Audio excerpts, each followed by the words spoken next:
தமிழ் நண்பர்கள் அனைவருக்கும் வணக்கம். அக்கடிச்சிறகு சேனல் சார்பாக இந்த வீடியோவுக்கு உங்களை அன்புடன் வரவேற்பது நான் உங்க கௌசி. அடடா, செம க்யூட்டான ஒரு ப்ரோமோங்க. அதாவது ரேவதி மனசுக்குள்ளே காதல் வந்து ரொம்ப நாள் ஆச்சு, ஆனால் அதை கார்த்தி தான் புரிஞ்சுக்கிற மாட்டேன்றாரு.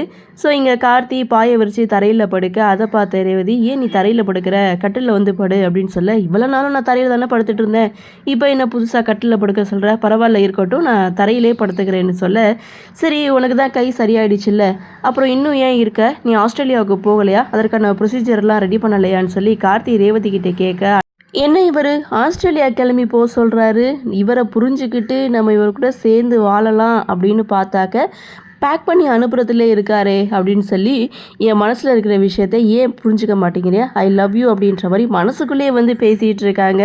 ஸோ அந்த இடத்துல கார்த்தி பார்த்திங்கன்னா சைலண்ட்டாக நின்றுட்டுருக்காரு. இதோட இந்த ப்ரொமோவை முடிச்சிருக்காங்க. லாஸ்ட் எபிசோட் அப்படின்னு பார்க்கும்போது சிவனாண்டி பஞ்சாயத்து தலைவருக்கு போட்டியிடுறாங்க. ஸோ நாமினேட் பண்ணும்போது இந்த விஷயத்தை தெரிஞ்சுக்கிட்ட சாமுண்டீஸ்வரி சிவனாண்டியை எதிர்த்து இங்கே பஞ்சாயத்து தலைவராக வந்து போட்டி போடுறாங்க.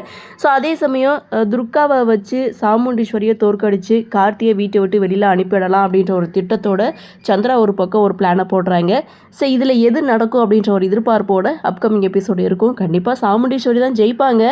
ஸோ இருந்தாலும் அதில் இருக்கக்கூடிய ட்விஸ்ட்டுகள்லாம் என்ன அப்படின்றத நம்மளும் பொறுத்திருந்து பார்க்கலாம். இந்த ப்ரோமோ பற்றின உங்களுடைய கருத்தை வழக்கமாக கமெண்ட் செக்ஷனில் பதிவு பண்ணுங்கள். இந்த வீடியோ உங்களுக்கு பிடிச்சிருந்தால் லைக் பண்ணுங்கள், ஷேர் பண்ணுங்கள், மறக்காமல் நம்ம சேனலை சப்ஸ்கிரைப் பண்ணிக்கிறீங்கன்னு சொல்லி இந்த வீடியோவிலிருந்து விடைபெறுகிறேன். நன்றி, வணக்கம்.